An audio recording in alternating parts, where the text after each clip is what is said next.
Alright, it's been a long time coming. I've been promising this for a little while. This video is going to be a very quick, unofficial, so this is just me, this is not anyone asking me to do this, tutorial about how to play Keyforge on Tabletop Simulator, or TTS, as virtually everybody online calls it.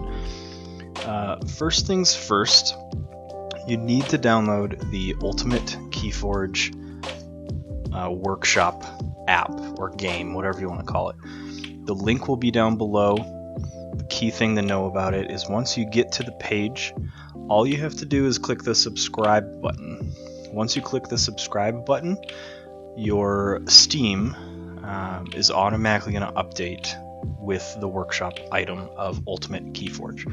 If you are in Steam and you do not see the Ultimate Keyforge in your games list, once you load Tabletop Simulator, just completely close Steam, reload it, you should be okay. If that doesn't work, follow the troubleshooting for Tabletop Simulator on Google.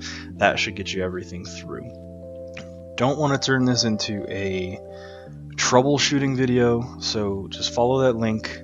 I'm going to be loading TTS up here right now, and I'm going to show you what it looks like. So once it loads, you're going to pop into this main screen here. So what you're going to do, generally, you click this join button.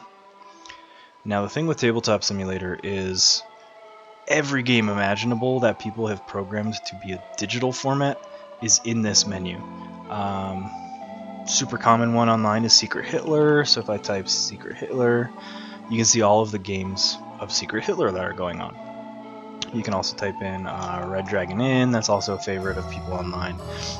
But what we want to do, we obviously want to type in Keyforge. If I can spell it properly here. So you can see a whole bunch of tables.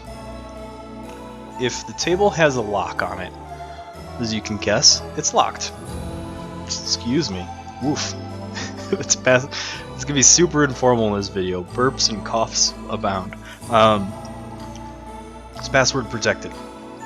So if you don't have the password, you obviously can't join it. When there is not a key, so luckily you can see that, you can just freely join. Server name, sometimes people name it. Really inappropriate things. Sometimes they just name it. Something so a friend can find the game. Then it tells you what the game is. These are all Keyforge Ultimate. The host, just the player who's hosting it. And then the number of players that are allowed to join this game. Keyforge is a 2-player game, so a lot of people will set the table just to 2, so the host and one other person. Sometimes when I stream, I'll open the table up to 8, usually 8. That way I can have a queue of people that come in. You can also have some people spectate and be able to see both players' hands. There's some stuff you can do with hosting. And then you'll see the country that is hosted in. If you do not want to see locked games, maybe you just want to join a random public game, you click the check mark to hide locked. So you will only see games that are available to join. If you, let's say, unclick that, you can also hide full. If you're unable to join because all the seats are taken, it will hide all of those. And you can also hide, so you can only see friends that are hosting. Don't have any friends that are currently on playing TTS. I'm just going to back out here, just quick synopsis of that. If you want to host, obviously you want to host multiplayer, so you click create, multiplayer, name it whatever you want. I do Keyforge no code because I live in northern Colorado. You can set the password to whatever you want. I'm going to put a very quick password on this. It's not ultimately going to matter because this is not live. And then you click create. So you're going to open this menu of a whole bunch of games. You look for workshop. Like at the beginning of the video, if your workshop item is properly updated and you've subscribed, it should show up here. When you do not see it here, that's your trigger that you need to close out of Tabletop Simulator, close out of Steam, and restart it. But I'm just going to click it, ask you, are you sure you want to load? Click load. It does take some time to load. It's a big file, but you'll see how pretty it is. So you're already going to be met with a 2-player playmat simulated. You're going to have all your icons here. For those that watched my live stream, I think it was a week ago, maybe a week and a half, you got a sneak peek at this table. And I'm not going to change the camera just yet. So I'm just going to teach the basics, and I'm not going to fully walk through everything, but I do need to open a deck that I can load. So bear with me while I'm staring off into nowhere here, just trying to load a deck in. I'm just going to pop into my decks. It's ultimately not going to matter what one it is. I'm just going to grab one. And of course my internet's being slow. Whenever I want it to be on super fast, it just, nope. Alright. So all I'm doing is I'm in the Keyforge Master Vault, so keyforgegame.com. You find the deck you want. Doesn't even have to be yours. You can explore all the public registered decks. Copy the URL, so the web page address, and then you're gonna come over here, but it's way off the screen. Excuse me. The way to get there is the letter A. There's an apple on your keyboard. It's gonna pan your screen left. Scroll wheel on your mouse scrolls in or zooms in and out. Let's give you just a second.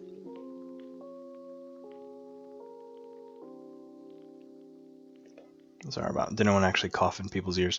So you will see it says build your deck. Find your deck on keyforgegame.com, copy the deck URL, and paste it here.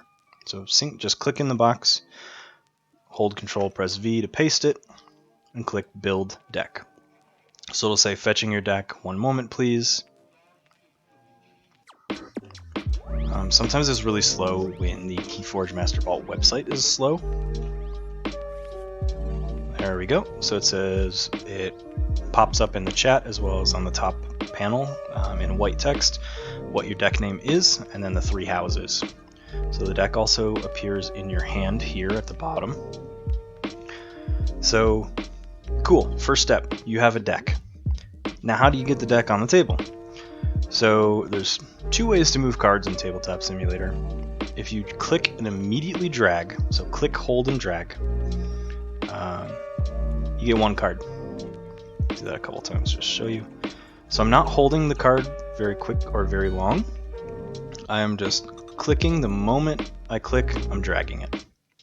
So that's how you move 1 card. That'll be relevant when you start playing cards. I'm going to do the reverse here and pop them in my hand.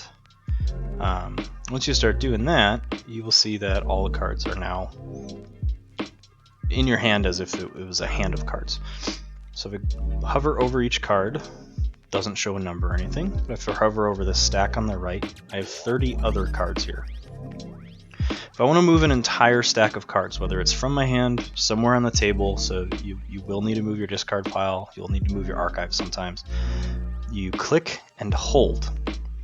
So it's about a second, and then you can move the entire stack. So the stack of 30 is there now. I'm going to move each card individually. So if I move them next to the deck, it's programmed in the game where it has a snap ruler. It makes things snap and try and keep it relatively orderly because Keyforge is a very large board state. Most games. If you want to stack a card in an already existing deck or make a pile, I can click and hold for a while. You'll see it lift off the table. That means you're holding that stack. So for this single card, I can move it.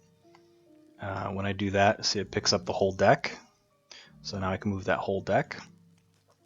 You click it, drag it, and put it over a card. The card or stack under it it'll have a white highlight around it. You let go, that'll stack it on top. So now I have a stack of 2. If I keep doing that, I have a stack of 3, and you can see it doesn't need to be perfect. I'm going to off-center it a little bit, and it drops and then snaps into the deck. So I have a deck of 5. Again, click and hold. I watch the whole deck rise off the table. I'm going to drop it on top of the other stack. I now have my full deck of 36. So I'm going to click and pick the whole thing up, drop it on my draw deck spot, First things first, you need to shuffle. So there's two ways to do that. You can do everything you need to in this game by right-clicking, except for moving cards. You obviously have to click and drag those. Let's say I just want to shuffle my deck. I right-click, click shuffle. And you'll see the little animation below it, where the cards spin around a little bit. That lets you know you have shuffled. If you also hover over shuffle, you see the letter R. If you want to use hotkeys, I always use hotkeys. I rarely ever use the right-click menu, unless I'm cutting, but I don't do that too much. If I just press, I'm not clicking anything with my mouse. There's my freehand. I'm just gonna hit R. So as I'm hovering over the stack that I want to shuffle, just hit R. Spam it 50 million times. Your deck is now shuffled. If you want to draw cards, same thing. Actually I think every single hotkey, the mouse just needs to be hovering. You do not need to be actively selecting a card. Let's say I want to draw a starting hand of 7 because I'm going first. I hover over the deck, press the number 7, and I draw 7 into my hand. Now, mulligans can be a little tricky. First things first, you can do them individually, but sometimes the camera gets in the way. If you ever need to move the camera around, hold right-click somewhere on the table, ideally not on an item, because if you right-click an item, you're going to pull up the menu. So if you pull up in a blank space, and you right-click and hold, you can pan the camera around. You can spin it, you can pan it up and down. You can also select camera mode. I like to do top-down. I'm just going to turn the camera a little bit because my OC is going crazy that it wasn't relatively straight. So now I can zoom in and out and see virtually everything. If I want to mulligan, I can remove every card one at a time. You're seeing the cards are actually going face up. Most of the time you don't want to do that. So I'm interacting with a card, they're face up. This is how you would play them on the table. But if I want to discard a card or mulligan without my opponent seeing what I had, you click and hold the card. This is the one exception to actively selecting a card. If you, we'll start here. If you right click, you want to click the button flip. That will flip the card over. You can also see that the hotkey is F, as in Frank. So if I hover over, not actively selecting while it's on the table, I can flip it. I can also flip it the same way in my hand. I'm not actively selecting, and then I can move it out. You can, while I'm holding the card, also click F. So you can, while I'm moving it, I can be flipping it back and forth. So I'm just going to be moving these cards, pressing F to flip them. They are all out of my hand now. I click and drag the stack, spam R to shuffle, and now I just hover over and press 6. So I've mulliganed, I'm drawing one less. So that's my starting hand. Now, you'll see on the bottom left here, a button for every house. Let's say, just for shits and giggles, I want to start with logos.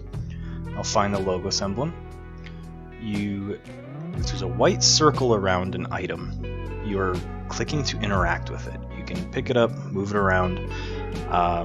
So I can pick the logos token up and move it somewhere more convenient. I like to put my tokens over here. You do not have to.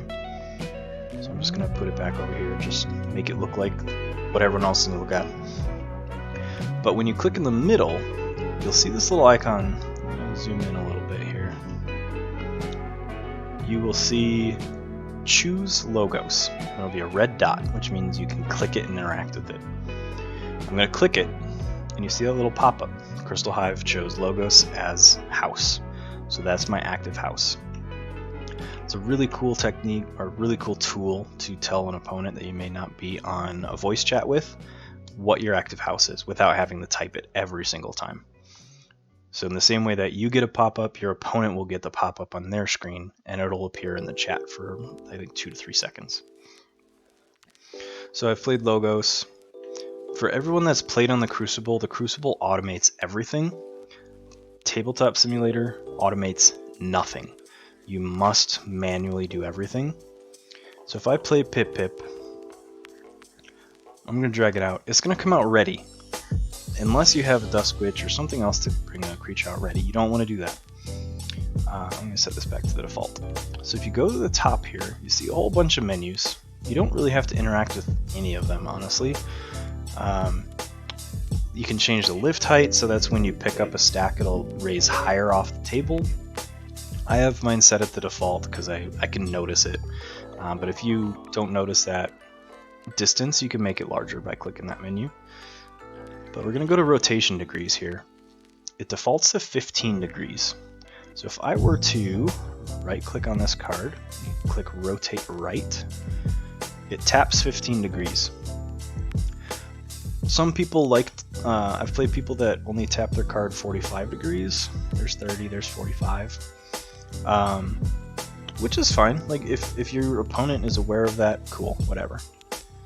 I like making my cards exhaust 90 degrees. So you just click this until you get to 90, and then you click rotate left, rotate right, rotate right. The hotkeys for these, rotate left is Q, rotate right is E. So I'm a righty, so I default everything to the right when I exhaust cards. And then if I want to stand it up, I hit Q. Exhaust is E, ready is Q. You can also exhaust, whatever. So as you play cards, it'll do that. So you do need to draw a card out and exhaust it. Then, let's say I'm playing sloppy lab work. In person as well as online, I put my cards way out front. It's a habit I learned from Game of Thrones. My opponents have always said that they like that I do that, so I've kept with it. But what you're doing is, again, nothing's automated, so you must get the amber for yourself. All your amber is over here in this amber bag. Move it over so my widgets aren't blocking it. And all you do is, just like you're moving a card, click and drag, drop it on the Archon. So let's say maybe I play a card that gets me 3 amber. I just do that 3 times. Let's resolve the card. Let's say I archive Earthbind, and then I discard Red Planet Ray Gun. So again, Earthbind comes out face up. Press F to flip it. You can do that while I'm playing it out, so my opponent doesn't see it. And then once I'm done with this card, I just drop it in my discard pile. And let's say I play a Quantum Finger Trap, gain another amber. And so then you just hover over each card, and hotkey for me to turn them left is Q. Let's say I want to do them all at once. You can draw a box, just click and draw a box around all the cards you want, hit Q once, it'll ready all of them. So let's say you've got a giant board, you've been doing a whole bunch of house cheating, you don't want to click all 20 cards. You can drag a whole box around your whole table. Be careful not to get extra items, so make sure you only hit the cards, and you can exhaust all of them at once. Let's say your turn's over. Good indicator that your turn's over is you're readying all your cards in play. I have 1 card left in hand, so I need to draw 5. So I hover over the deck, press 5. It'll draw me to my hand size of 6. As creatures die, you just click and drag them, drop them onto your discard pile. Say they kill the artifact too. The orientation, when you drop into these stacks, won't matter. It'll automatically correct it. So if I put an exhausted card on the discard, it just turned it to orient it with the stack. Let's see, what else am I forgetting? Same thing is you're interacting with items on the table. Just going to zoom in a little bit here. These are your keys. You can move them wherever you wish. They will snap back into the key area. If you forge a key, press F, it flips it over. Easy enough. If you want to move, say I get 6 amber to forge a key, you can highlight all of them and move them together. You can move them one at a time. If you are promoted, someone who's more experienced can just talk about that, it's boring. If you're the game host, you can always delete items. If you are a guest in the game, you need to be promoted to be able to delete items. If you're a host, all you have to do, press delete. All that amber's gone. Let's just get some more on the table here. Let's say I've got 4 amber. You can also highlight all of them and click them, drag, drop them back into the bag, get them out of the way.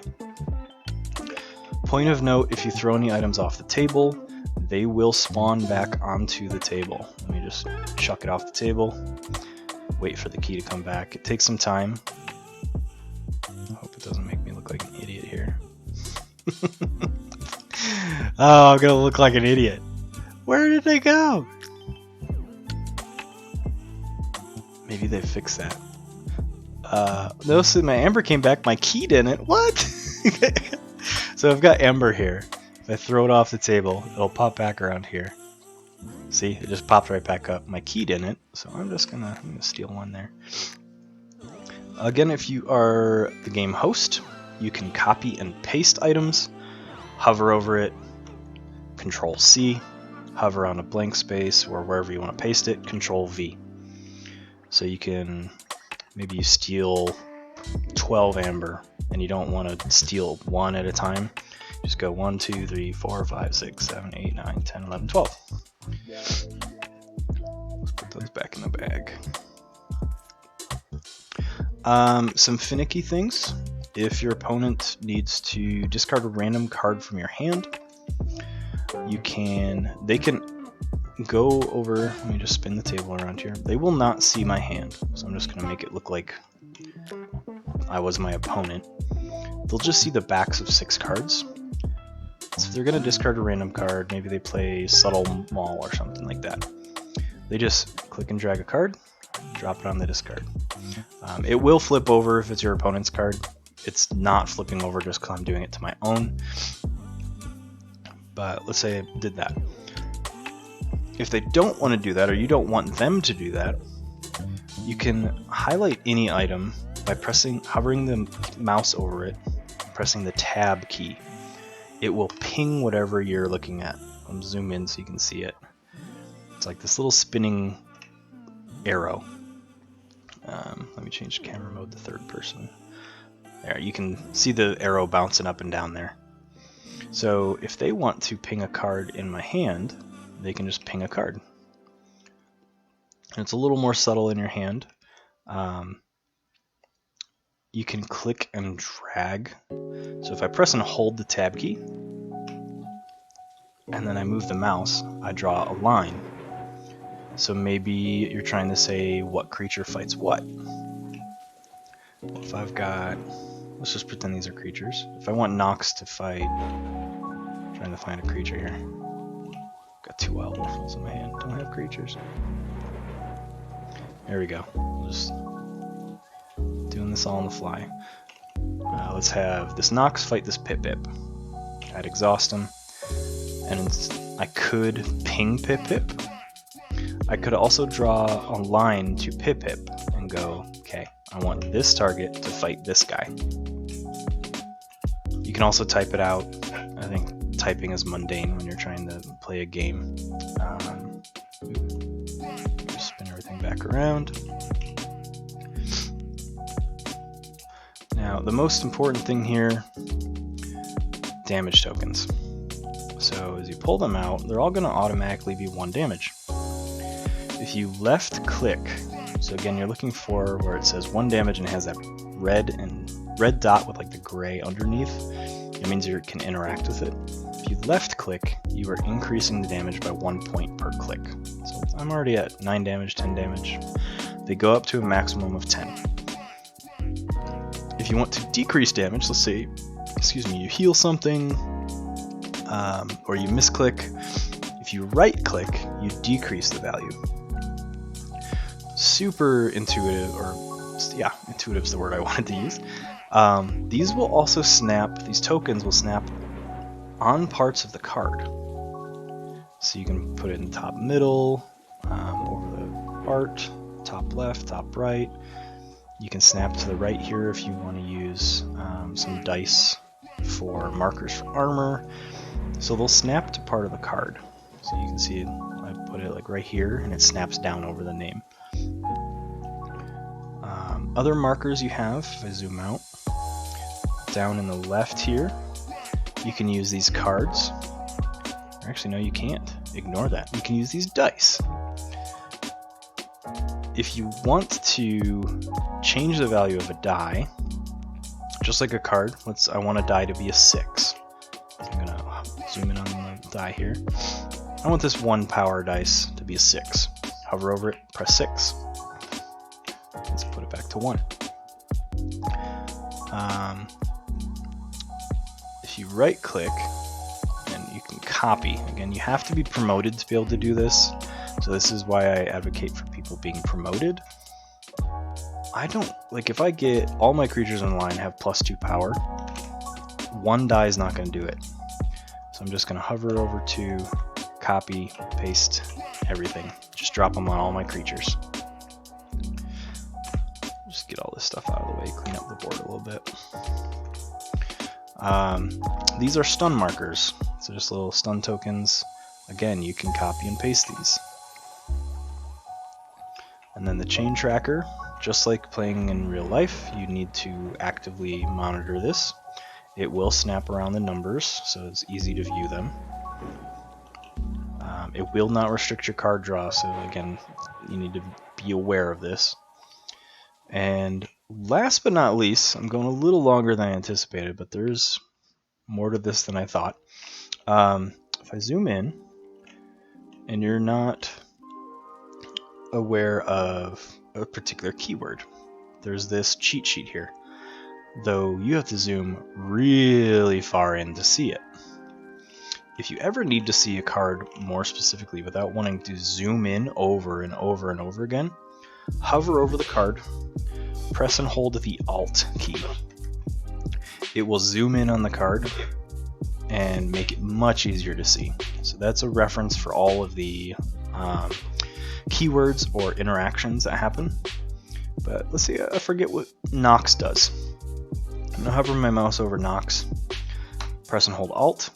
Doesn't matter the orientation that the card is in, the zoomed in picture will orient so you can read it, and it'll maximize it. I think it's about a third of the, or a fourth of the screen. Makes it super easy to read. If this still isn't big enough, while holding Alt, you can zoom in and out. So I can make my Alt, my zooms, the full screen. I personally don't need that. I like them about like that size. So you can customize it. It's not something you have to do every time. The scroll wheel sets it while you're holding Alt. I want to make sure I don't miss anything here. You know what? If I miss something, go ahead and put a comment in the video here. The thing to note that I learned through other games I've played on Tabletop Simulator. Let's say you want to pick up your archives and you forget what's in your archives. Right click on it and click search. You will see everything in that deck and it will organize it. Oh, doorbell, pizza's here. That's my cue to wrap it up. You will see the number next to the card. That is the order in which it's on the stack. So if I were to draw Pip Pip, let's put them back. Right click search. The number 1 means it's the card on the top, the most recently placed. Number 3 is the first card that was there.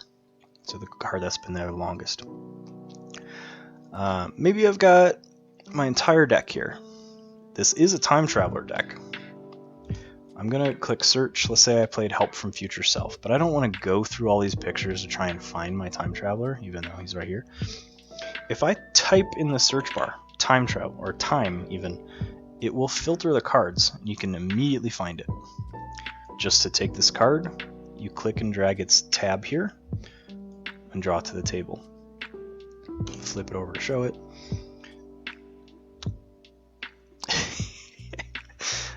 The lady was showing me pizzas here. To clear your search, you just click the X here, and to close out, you click the X again. Super easy to do. Really important to do for decks that have tutor effects or search effects like Time Traveler and Help from Future Self. If you need to pick up your archives, you can draw them one at a time, or my archive pile, I'm going to turn my cards back over here, is 3 cards. So I'm just going to hover over and press the number 3. It draws me all 3 right away. In the interest of me actually eating and not talking for 30,000 hours about intricacies you can do with Tabletop, these are just the basics. If you know some other tips and tricks, or you are really curious about something I didn't cover, please leave a comment below. I hope that with the Crucible not really being an active project right now, that Tabletop Simulator is going to grow in the amount of players that are using it. And I hope that this video is going to help people pick the game up much faster.